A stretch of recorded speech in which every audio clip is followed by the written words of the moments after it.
सुग्रीव जी की श्रद्धा, सुग्रीव जी का विश्वास बड़ा शिथिल हो चुका है, आशंका में जी रहे हैं वो। तो हनुमान जी महाराज ने कहा कि केवल देखने मात्र से किसी के संबंध में इस प्रकार का भाव दृढ़ कर लेना ये बुद्धिमानी तो नहीं है। देखो, कभी ऐसा अवसर जीवन में आवे, हनुमान जी कह रहे हैं, कभी ऐसा अवसर जीवन में आवे तो हे महाराज सुग्रीव, पहले उस व्यक्ति के पास जाकर उससे संपर्क स्थापित करना चाहिए, उससे बातचीत करनी चाहिए। क्यों? बोले उसके भाव की अभिव्यक्ति उसके स्वरूप में अवश्य हो जाएगी। हनुमान जी कह रहे हैं, चेहरा पढ़ लेना। रहीमन जी का एक दोहा है, खैर खून खांसी खुशी बैर प्रीति मदपान, रहीमन दावे ना दवे जानत सकल जहान। यदि वो अनुचित भाव लेकर आया होगा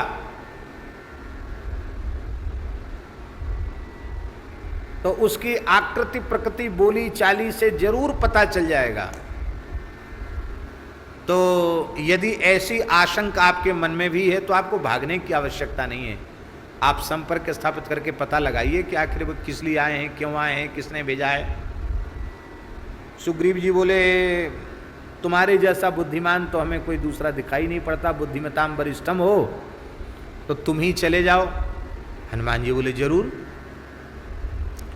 और श्री हनुमान जी महाराज वहां गए, कहाँ? पंपा सरोवर के निकट।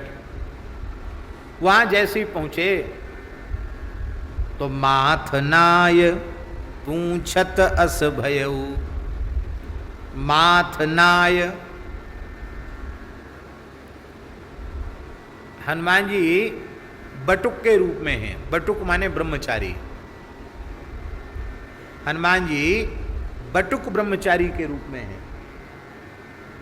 ब्रह्मचारी तो वो है ही हैं, पर जैसे बटुक होता है ना, पलाश दंड लेकर मूज की मेखला धारण करके, ऐसे हनुमान जी वहां पहुंचे बटुक के रूप में, ब्रह्मचारी के रूप में, क्योंकि उनको इच्छा रूप धारण करने की सामर्थ्य प्राप्त है हनुमान जी को। तो बटुक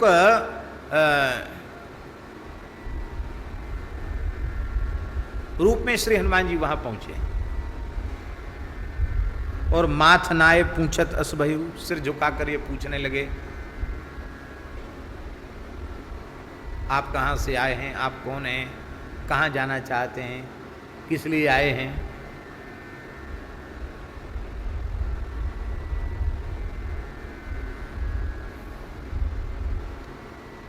तो महाराज यहाँ कुछ महानुभावों का ऐसा मत है कि हनुमान जी परीक्षा के लिए गए तो सही, पर क्या परब्रह्म परमात्मा की परीक्षा कोई ले सकता है? तो उनसे थोड़ा बिगड़ गई परीक्षा। क्या? बोले ब्राह्मण का स्वभाव होता है कि वो सहसा किसी को वंदन नहीं करता है, पता चले कि ये वंदनीय है तो वंदन करेगा। और ये बटुक ब्राह्मण ब्रह्मचारी के वेश में गए, माथ नाय, भगवान के धनुष बाण से तो लग रहा है कि क्षत्रिय हैं, तो स्वरूप देखकर लग रहा है ये क्षत्रिय हैं, तो क्षत्रिय को भला ब्राह्मण क्यों वंदन करेगा? इसलिए वो कपट खुल गया कि ये नकली बटुक है, असली में तो कुछ और है। ऐसा कुछ रामायणी लोग भाव देते हैं, उसका हम खंडन तो नहीं करते, निषेध नहीं करते, पर शास्त्र की एक बात बताते हैं। हनुमान जी से ऐसी चूक हो जाए है? अरे हमारे तुम्हारे से तो चूक हो सकती है, हनुमान जी से ऐसी चूक हो जाए, आप समझ सकते हैं क्या? नहीं। हनुमान जी से अशास्त्रीय आचरण स्वप्न में भी संभव नहीं है। शास्त्र में लिखा है ब्रह्मचारी को सबको वंदन करना चाहिए। क्यों? क्योंकि आश्रमों में वह सबसे कनिष्ठ है, ध्यान में आई बात। 4 आश्रम है ना, ब्रह्मचर्य, गृहस्थ, वानप्रस्थ और सन्यास। तो ब्रह्मचर्य आश्रम सबसे छोटा है, तो ब्रह्मचर्य आश्रम से बड़ा गृहस्थ, गृहस्थ से बड़ा वानप्रस्थी, वानप्रस्थी से बड़ा यति चतुर्थाश्रमी। तो ब्रह्मचारी को गृहस्थ, वानप्रस्थी, यति तीनों का अभिवादन करना चाहिए, ये शास्त्राज्ञा है। इसलिए हनुमान जी से चूक हुई ये भाव जो लोग देते हैं उनको हम वंदन करते हैं, हमको इसका खंडन नहीं कर रहे हैं, लेकिन हनुमान जी ने अशास्त्रीय कृत्य किया ये हम नहीं कह सकते, ना हम कहना चाहते हैं, ना कह सकते हैं, क्योंकि ये संभव ही नहीं। तो बटुक को, ब्रह्मचारी को वंदन करना चाहिए, अपने से ज्येष्ठ आश्रम का वंदन करना चाहिए। इसी तरह से वर्ण ज्येष्ठ की बात है। यहां दीनबंधु दास जी वो जो रोहिणी च महाभागा नंद गोपाभिनंदिता व्यचरत दिव्य वासास्र कंठाभरण भूषिता, भागवत जी के 10वें स्कंध में जो आई है ये बात, तो वहां टीकाकार पंडित वंशीधर जी, श्रीधर जी ये क्या लिख रहे हैं? वहां टीकाकार लिख रहे हैं कि नंद बाबा रोहिणी का वंदन क्यों कर रहे हैं, तो लिख रहे हैं वर्ण ज्येष्ठत्वात्। नंद बाबा अपने को वैश्य वर्ण का मानते हैं और रोहिणी जी क्षत्रिय वर्ण की हैं, तो क्षत्रिय वैश्य से श्रेष्ठ है, इसलिए वो उनका वंदन करते हैं। ये टीका में लिखी हुई है बात। तो इसी प्रकार से आश्रम की श्रेष्ठता, इसी प्रकार से वर्ण की श्रेष्ठता का विचार करके वंदन की बात है। हाँ, चरण स्पर्श उसका करना चाहिए जिसके गोत्र आदि का और पूरा परिचय हुए कि इसका हम चरण स्पर्श कर सकते हैं। बाकी तो सिए राम में सब जग जानी, हाथ जोड़ना सबको है, वंदन सबको है। वहां जो हनुमान जी ने प्रवचन किया है, उस प्रवचन को वो पूरे श्लोक वाल्मीकि रामायण में पढ़ने योग्य हैं। कई बार हमारे मन में आता है कि हम जब प्रवचन करने बैठें तो वाल्मीकि जी की भी मूल पोथी रख लें, मानस जी को भी रख लें, मन में तो आता है हमारे, लेकिन हम सोचते हैं कि वैसे ही बहुत पीछे कथा चल रही है और कहीं हम ग्रंथ बार बार खोल के देख कर बोलने लग जाएंगे तो फिर बहुत ज़्यादा विस्तृत हो जाएगा। इसलिए वो भाव बार बार उठते हैं, लेकिन उनको रोका जाता है। तो बड़े प्यारे श्लोक हैं वाल्मीकि रामायण में, उनको हनुमान जी एक साथ द्विवचन का प्रयोग राम लक्ष्मण के लिए कर रहे हैं, और इतना साहित्यिक अलंकारिक भाषा हनुमान जी की है कि राम जी आश्चर्यचकित हो गए। हनुमान जी का वक्तव्य सुनकर, प्रवचन सुनकर राम जी आश्चर्य में भर गए। राम जी कहने लगे, लक्ष्मण, ऐसा योग्य विद्वान बटुक ब्रह्मचारी मैंने आज तक नहीं देखा। अद्भुत वक्तव्य शैली है इसकी। ना ऋग्वेद विनीतस्य, वाल्मीकि रामायण का श्लोक है, ना ऋग्वेद विनीतस्य ना यजुर्वेद धारिणः। संपूर्ण ऋग्वेद जिसने आद्योपांत सस्वर कंठस्थ कर लिया हो, ब्राह्मण भाग मंत्र भाग, उसका भी ऐसा वक्तव्य नहीं हो सकता है। संपूर्ण यजुर्वेद, संपूर्ण सामवेद, अथर्ववेद जिसने कंठस्थ कर लिया हो, उसकी भी वाणी ऐसी नहीं हो सकती। इतनी देर से ये बोल रहा है बटुक, बहुव्याहरता नेन न किंचिदपशब्दितम। आश्चर्य है, इतनी देरी तक बोलने के बाद भी कहीं भी एक वाक्य की क्या चले, एक अक्षर के उच्चारण में इससे दोष नहीं हुआ। जिस वर्ण का जो उच्चारण स्थान है, उस उच्चारण स्थान से उस वर्ण की अभिव्यक्ति हो रही है। जो बात जिस रस में, जिस भाव में कहनी चाहिए, उस भाव में, उस रस में वो बात कही जा रही है। बहुत से लोग होते हैं वो उच्चारण तो ठीक करते हैं पर मुंह बिगाड़ देते हैं। ऐं, है भाई, ऐंग तो है, तुम अपना मुंह काहे को बिगाड़ रहे हो भाई? तो ये दोष है, मुंह बना करके बोलना, चबा कर बोलना। इसलिए इसको मना किया हुआ है शास्त्र में, पाणिनि शिक्षा में मना किया हुआ है। व्याघ्री यथा हरेत पुत्रान, लिख लो श्लोक, कितना बढ़िया श्लोक है पाणिनि जी का। व्याघ्री यथा हरेत पुत्रान दंष्ट्राभ्याम न च पीड़येत, भीता पतन भेदाभ्याम तद्वद वर्णान प्रयोजयेत। पता नहीं कितने समय के बाद इस श्लोक स्मृति में आया। क्या कहा था फिर भूल गए। हाँ, व्याघ्री यथा हरेत पुत्रान, सिंहनी अपने पुत्रों को अपने मुंह में दबा के ले जाती है। जंगल में बच्चा दे दिया, अब बच्चे को सिंहनी ने मुंह में दबाया, गुफा में ले गई। अब सिंहनी की मूंछ, सिंहनी के दाढ़ें, उनमें कितना जहर होता है, कितनी तीक्ष्ण होती हैं, और उन दाढ़ों से, उस मुंह से सिंहनी व्याघ्री अपने नवजात बच्चे को मुंह में भर लेती है। व्याघ्री यथा हरेत पुत्रान दंष्ट्राभ्याम न च पीड़येत, पर कोई दांत की खरोंच उस बच्चे को नहीं लगती, और ऐसे ढीला भी नहीं पकड़ती को मुंह से गिर जाए। भीता पतन भेदाभ्याम, कहीं बच्चा गिर ना जाए, ये भी सावधानी रखती है। कहते जैसे सिंहनी अपने बच्चे को बड़ी सावधानी से मुंह में लेके जाती है, कहीं से उसको कोई विकृति ना आवे, ऐसे ही विद्वान पुरुष को शब्दों का उच्चारण करना चाहिए। व्याघ्री यथा हरेत पुत्रान दंष्ट्राभ्याम न च पीड़येत, भीता पतन भेदाभ्याम तद्वद वर्णान प्रयोजयेत। अभी लिंग पुराण में संगीत का बड़ा बढ़िया प्रकरण आया। कोई संगीत वाले हों तो क्या कहना, महाराज नारद जी के प्रकरण में कितने राग हैं, कौन समय का कौन सा राग है, कितने ताल हैं, कैसे गाना चाहिए, गायन के गुण क्या हैं, गायन के दोष क्या हैं। तो नाक के स्वर में गाना, इसको दोष बताया है। खींच करके गाना, इसको दोष बताया है। अब मुंह बिगाड़ के गाना, बहुत से लोग ऐसे होते हैं, ऐसे बिगाड़ के मुंह गाते हैं, ऐसा मुंह बनाते हैं गाते समय। एक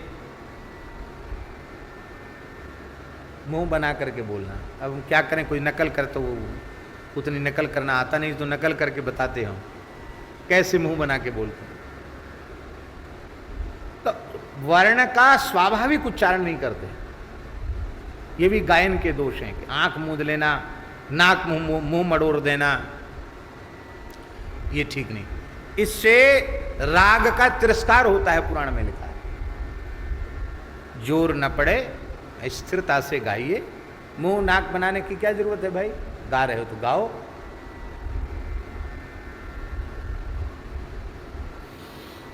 बोलो वृंदावन बिहारी लाल की जय।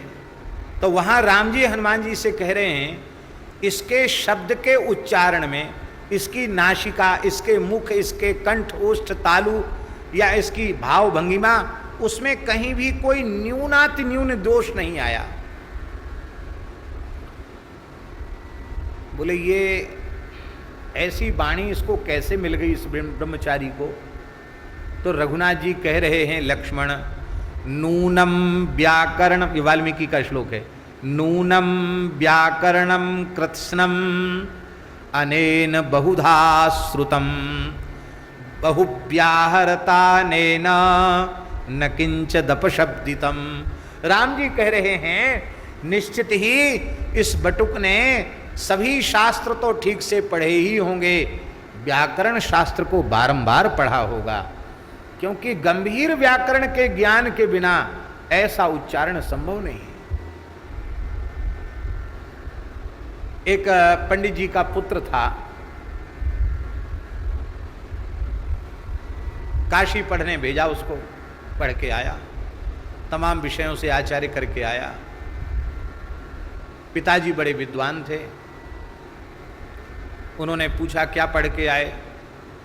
तो पुत्र ने बताया कि थोड़ा वो लघु सिद्धांत थोड़ी सी पढ़ लिए थे, उसके बाद फिर हमको वो विषय बहुत रुचिकर नहीं लगा, तुमने साहित्य विषय ले लिया, थोड़ा मध्य सिद्धांत थोड़ा बहुत पढ़ा, ये पढ़ा वो पढ़ा, ज्योतिष पढ़ा, कर्मकांड पढ़ा,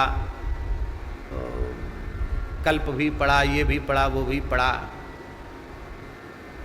व्याकरण ज़्यादा नहीं पढ़ा। क्यों? विषय प्रवेश तो हो गया, भाषा समझ में आ गई, अब उसी को लिए बैठे रहे, इससे कोई प्रयोजन नहीं था। इसलिए व्याकरण जितनी जरूरी थी उतना पढ़ लिया, बाकी हम सब कुछ पढ़ के आए हैं। अब प्रायः विद्यार्थी व्याकरण नहीं पढ़ते हैं, या तो रुद्री लेके पहुंच जाएंगे या ग्रह शांति लेके पहुंच जाएंगे। एक उधर बुंदेलखंड का एक विद्यार्थी था, महाराज जी के पास जब हम रहते थे तो वो महाराज जी कहते थे पढ़ाओ, तो हम पढ़ाना शुरू किया उसको, पढ़ने में ठीक था। संज्ञा प्रकरण तक उसने बढ़िया से कंठस्थ कर लिया अर्थ सहित, और संज्ञा जल्दी कर लिया तैयार, और संज्ञा प्रकरण होते ही वो एक पुस्तक लेके आया।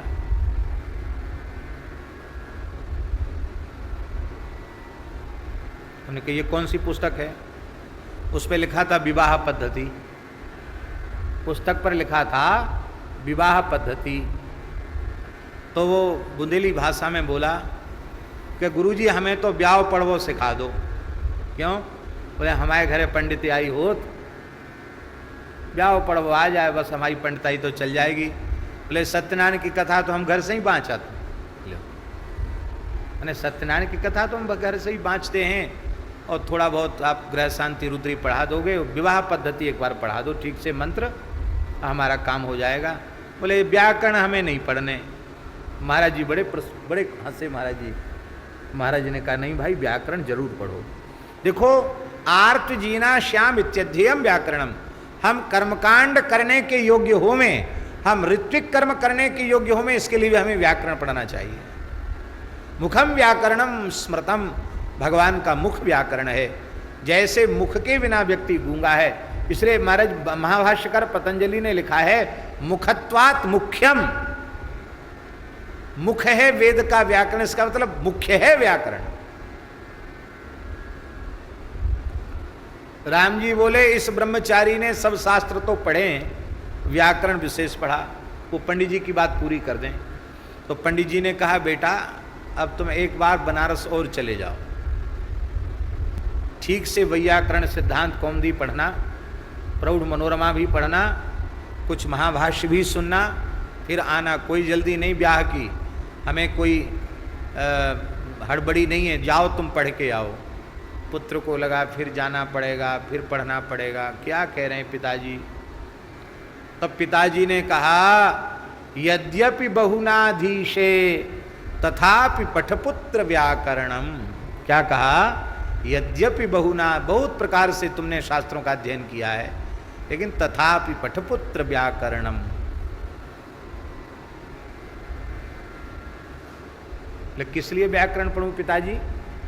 तो पिताजी बोले सकृतः सकलः शकलो मा भूत, सकृत शकृत,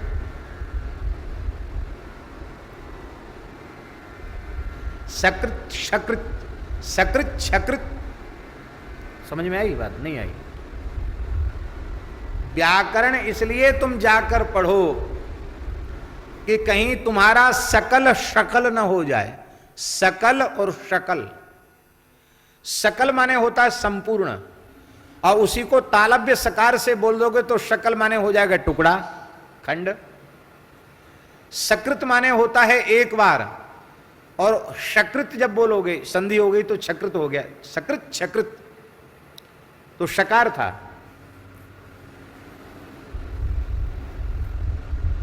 तो सकृत माने एक बार और शकृत माने मल, विष्टा। तो एक अक्षर के उच्चारण में इतना अंतर आ जाता है। वाह में, शा सा में कितना अंतर है, ये व्याकरण शास्त्र बतलाएगा।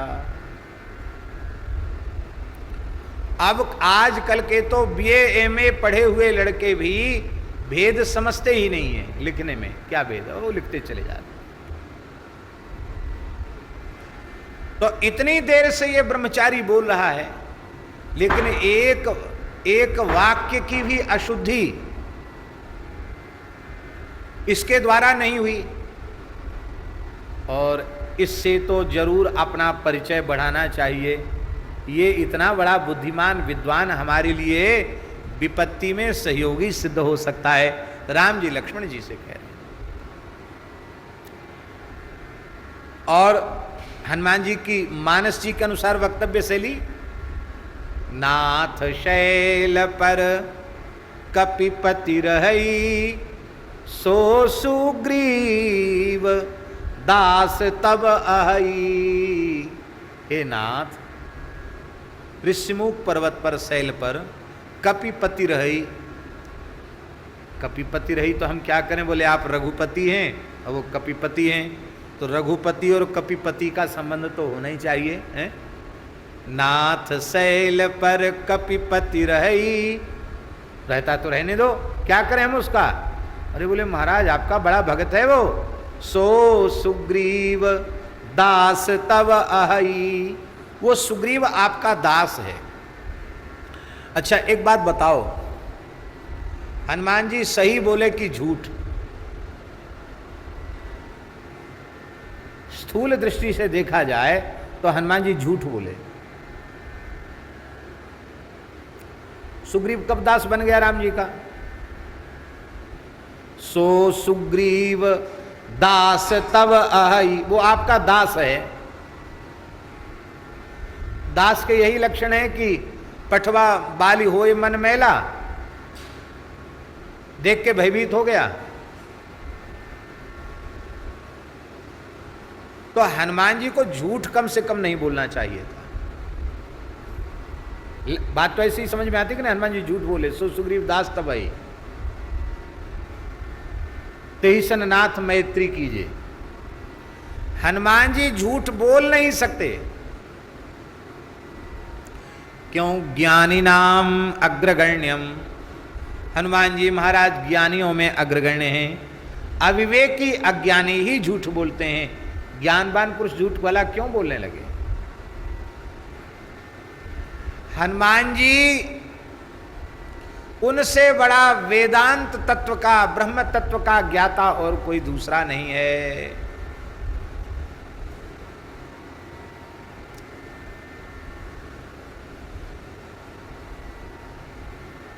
कैसा है?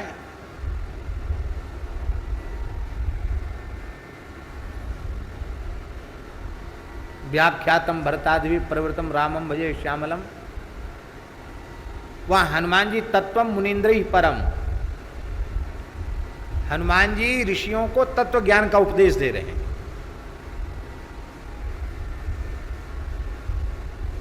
तत्वम मुनीन्द्र परम, पर तत्व का उपदेश हनुमान जी मुनियों को दे रहे हैं। हनुमान जी बहुत बड़े ज्ञाता हैं, बहुत बड़े विद्वान हैं हनुमान जी महाराज। हनुमान जी इस सिद्धांत को जानते हैं कि भगवान श्री राम नित्य स्वामी हैं। बहुत बढ़िया, भगवान श्री राम नित्य स्वामी हैं और जीव भगवान का नित्य दास है। वो स्वीकार करे या न करे, जीव मात्र भगवान का दास है और भगवान जीव मात्र के स्वामी है। इसी को हमारे गौड़ीय आचार्यों ने कहा, जीव का स्वरूप क्या है? बोले जीव कृष्ण का नित्य दास है। नित्य दास है भगवान का जीव, नित्य दास है। इसलिए ये संबंध वो भूला हुआ है और इस भूले हुए संबंध का ज्ञान कराना, इस भूले हुए संबंध के ज्ञान कराने का ही नाम दीक्षा है। भूले हुए संबंध के ज्ञान कराने का नाम दीक्षा है। इसलिए स्वरूप विज्ञान दीक्षा है। क्या है? स्वरूप विज्ञान दीक्षा। दीक्षा शब्द का अर्थ क्या है? दीयते ज्ञान संबोधा, क्षीयते पाप संचय, दीयते क्षीयते यस्मात् साधि क्षेत्य विधीयते।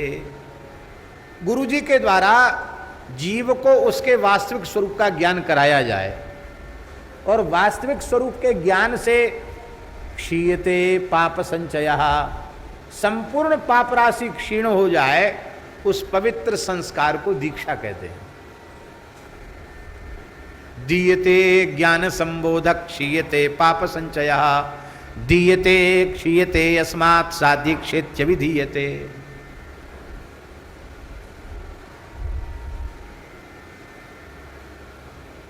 स्वरूप क्या है? स्वरूप विज्ञान दीक्षा है। और स्वरूप क्या है?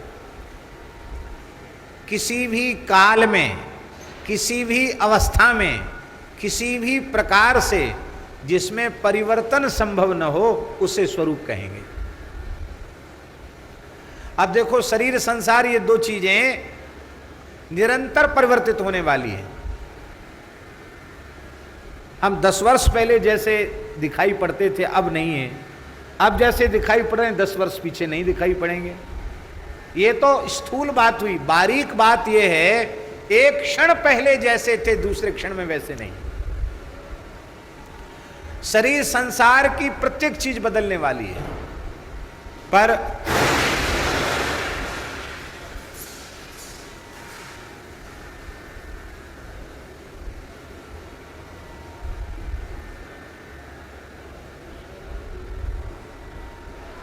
अरे क्या हो गया भैया? तो हम निवेदन कर रहे थे कि जब शरीर हमें नहीं मिला था तब भी हम भगवान के अंश थे, आज भी हम भगवान के अंश हैं।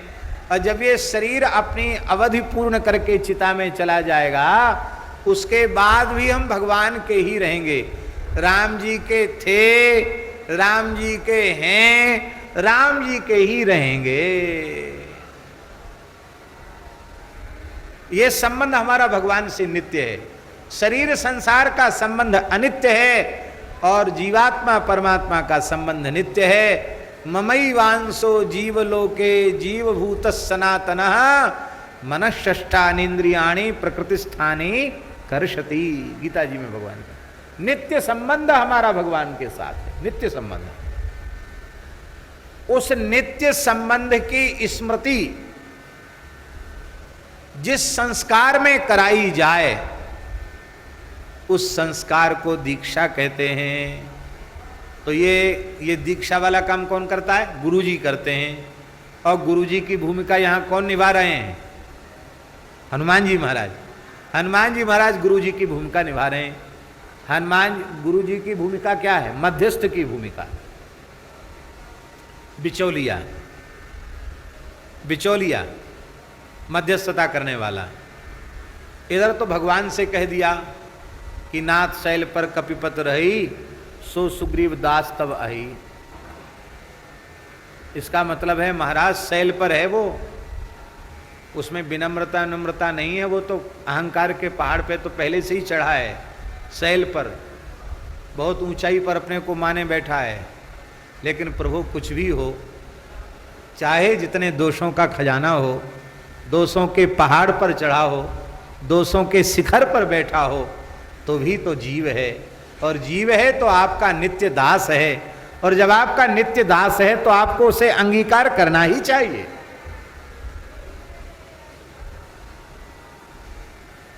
अरे भाई वहां क्यों भीड़ लगा के खड़े हैं?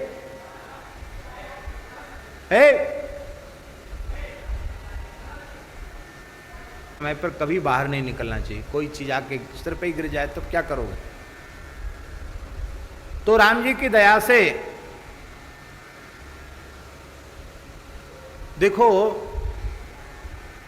ये मध्यस्थ की भूमिका सद्गुरु निर्वहन करते हैं। उधर भगवान को कहेंगे नारायण दया सिंधो वात्सल्य गुण सागर एनम रक्ष जगन्नाथ बहुजन्मापराधिनम। हे नारायण, आप इस जीव को स्वीकार कीजिए। भगवान बोले क्यों स्वीकार करें? हमारा मन नहीं है स्वीकार करने का। बोले आपका मन होने न होने से क्या मतलब, स्वीकार तो आपको करना पड़ेगा। भगवान बोले जबरदस्ती? बोले हाँ जबरदस्ती समझ लो, आपको तो बलात् स्वीकार करना ही पड़ेगा। क्यों? बोले इसलिए स्वीकार करना पड़ेगा क्योंकि नारायण, आपका नाम नारायण है। नारायण माने होता है संपूर्ण चेतन अचेतन का परमाश्रय। अचेतन प्रकृति और चेतन जीव दोनों के आप परम परम आश्रय हैं। तो जब आप समस्त जीवों के आश्रय हैं तो क्या यह जीव नहीं है? या तो आप ये कह दो कि हमारा नाम नारायण नहीं है, और जब आपका नारायण नाम है, आप सबके आश्रय हैं, तो इसका आश्रय आप क्यों नहीं बन सकते? आपको इसका आश्रय बनना पड़ेगा। भगवान बोले नारायण नाम तो मेरा वेदों में है, सत्य है, लेकिन कितनी बार इसको आश्रय देकर देख लिया, ये अपनी दुष्टता से बाज नहीं आता है, हमारी कृपा करुणा को बार बार ठुकराता है, इसलिए अब हमारा मन नहीं है इसको शरण में लेने का। तब गुरुजी बोले दया सिंधो, दयालु पुरुष ये कभी नहीं देखते हैं कि ये दया का पात्र है कि नहीं, वो तो दुखी प्राणी को देख के ही द्रवित हो जाते हैं और उनके मन में दया का संकल्प जग जाता है। तो जब दयालु पुरुषों में इतनी दया होती है, तो आप तो दया के अगाध समुद्र हैं, दया सागर हैं, तो आप दया सागर होकर कहते हैं हम दया नहीं करेंगे, इसको शरण में नहीं लेंगे। अरे हे दया सागर, आप इसको शरण में ले लीजिए।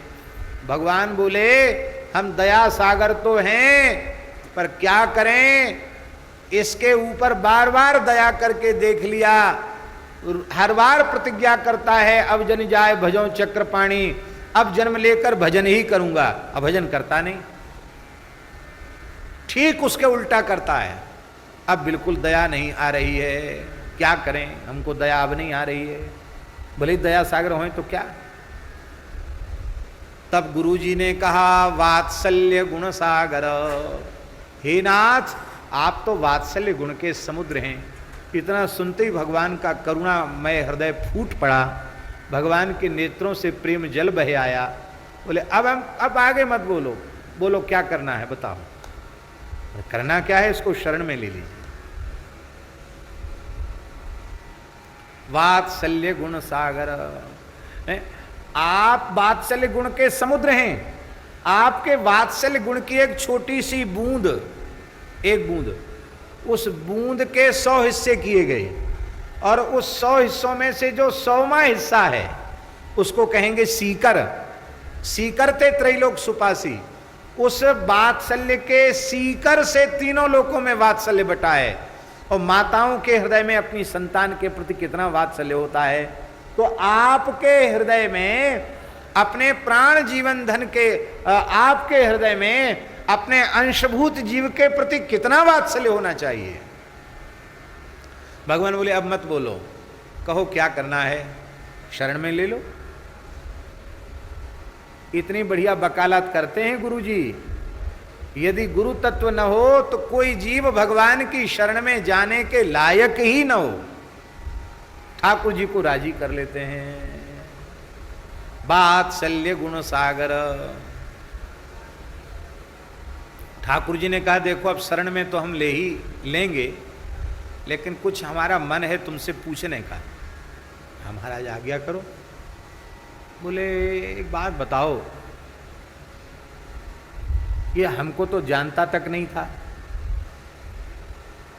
दूर दूर तक हमसे इसका कोई लेना देना नहीं था, पता नहीं क्या क्या सुना सुना करके इसको तुम थोड़ा भाव जगा के इधर खींच लाए।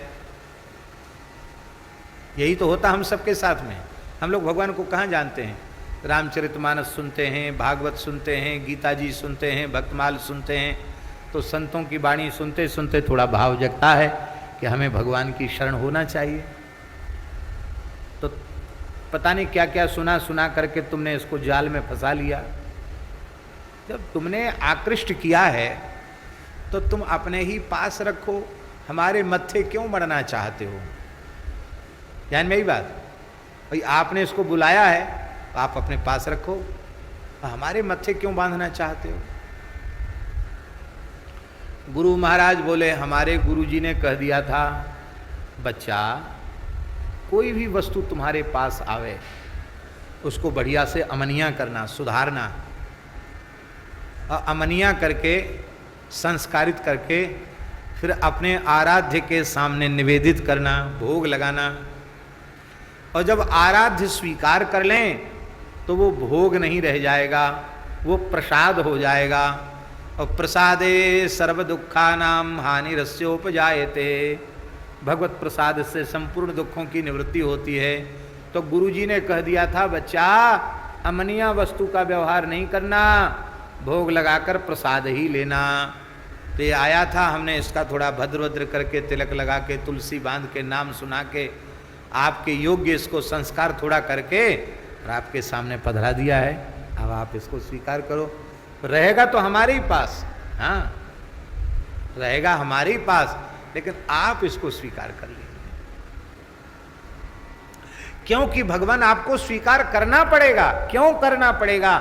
बोले इसलिए करना पड़ेगा, कोई व्यक्ति पेड़ पर चढ़ा और पांव फिसल गया और ऊपर से टप से नीचे आ गया। अब महाराज हाथ के बल गिरा, हाथ टूट गया। ले गए शुक्ला जी के हॉस्पिटल में, उठा के ले गए, उन्होंने प्लास्टर चढ़ाया। भाई 2000 रुपया लगा, पता नहीं कितना लगता होगा, हम अनुमान से बोल रहे हैं। भाई 2000 रुपये लगेगा और प्लास्टर चढ़ जाएगा। बोले भैया मरता क्या ना करता, जल्दी प्लास्टर चढ़ाओ। 2000 रुपये दे दिए। अब प्लास्टर चढ़ाने के बाद पट्टा बांध दिया, गले में लटका दिया। ऐसे हाथ लटका देतेंगे नहीं, ऐसे इसको रखो, थोड़ा बचाना, अभी धक्के से बचाना, और इतने दिन का कच्चा प्लास्टर, फिर पक्का प्लास्टर, इसके बाद फिर उसको काट के फिर ठीक हो जाता है। अब वो 2000 रुपये देने वाला व्यक्ति झगड़ा करे कि तुम हमको ही ठग रहे हो, हैं? ये 2000 रुपये हमने टूटा हाथ अपने गले में लटकाने के लिए दिए हैं। अरे हमने पैसा दिया तो हाथ ठीक करो, टूटा हाथ हमारे गले में क्यों लटकाया जा रहा है? तो डॉक्टर क्या बोलेगा? यही बोलेगा, श्रीमान जी हाथ आपका टूटा है तो हम अपने गले में थोड़ी लटकाएंगे, जिसका हाथ टूटा है उसी के गले में लटकाया जाएगा। भगवान आपने छाती ठोक कर कहा है, ममई वांसो जीव लोके जीवभूत सनातना, मेरा ही अंश है, आपका ही अंश है। टूट गया, माया की चोट चपेट खा के हमने थोड़ा तिलक वलक लगा के प्लास्टर चढ़ा दिया है, ये सब प्लास्टर ही है, प्लास्टर चढ़ा दिया है। अब आप थोड़ा सा लटका के रखेंगे, थोड़ा संभाल के रखेंगे अपनी तरफ से, तो ऐसा पक्का जुड़ जाएगा कि फिर लटका के नहीं रखना पड़ेगा। आपका अविभाज्य अभिन्न अंग बनकर आपके चरणों में निरंतर समर्पित रहेगा, आपकी सेवा करेगा। इधर तो भगवान को राजी करते हैं और इधर जीव को राजी करते हैं। विश्वद्रोह कृत अघ जेहि लागा, शरण गयेउ प्रभु तदपि न त्यागा। कोटि भी प्रबध लागई जाऊ, आयु शरण तजऊ नहीं ताऊ। ये शरणागत का त्याग करते ही नहीं है। अरे तुम चाहे जितने बुरे से बुरे ही क्यों ना हो, एक बार इनको अपना कह के तो देखो। ये है, इधर से भी और उधर से भी बीच में संबंध जुड़ा देते हैं।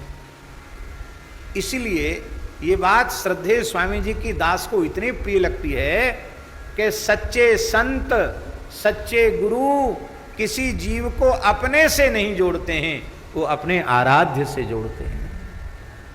ठाकुर जी से जोड़ दिया। यही काम हनुमान जी महाराज कर रहे हैं। जीव रूपी सुग्रीव को परब्रह्म श्री राम से आचार्य बनकर, गुरु बनकर के सुग्रीव हनुमान जी मिला रहे हैं। अब एक बात है शास्त्री जी बड़े ध्यान देने की, इतना समर्थ गुरु सुग्रीव जी को मिले हैं। कितने समर्थ, हर प्रकार से समर्थ गुरु,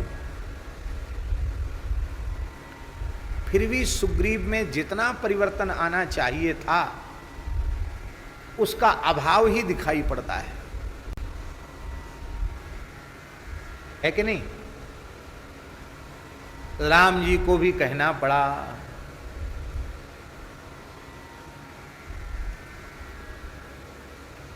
सुग्रीवौ सुधि मोरी बिसारी, पावा राज कोशपुर नारी। लक्ष्मण, सुग्रीव ने मेरी खोज खबर लेना ही बंद कर दिया। हमारी शरणागति तो केवल एक माध्यम थी, उसे हमसे कोई लेना देना नहीं। उसको तो पावा राज कोशपुर नारी, राज मिल गया, किष्किंधा का राज मिल गया, खजाना मिल गया, किष्किंधा जैसा पवित्र नगर मिल गया, और पत्नी रुमा मिल गई। पावा राज कोशपुर नारी, ये सब उसको मिल गए। अब हमसे क्या लेना देना है? 4 महीने राम जी रहे प्रवर्षण गिरी पर, 4 महीना। 4 महीने में एक बार भी दर्शन करने सुग्रीव जी नहीं आए, बगल में रह के। अरे अमावास्या अमावास्या दर्शन का नियम ले लेते, पूर्णिमासी पूर्णिमासी ले लेते, एकादशी एकादशी ले लेते, एकाद नियम तो लेते कम से कम, एक बार भी नहीं। ऐसा क्यों?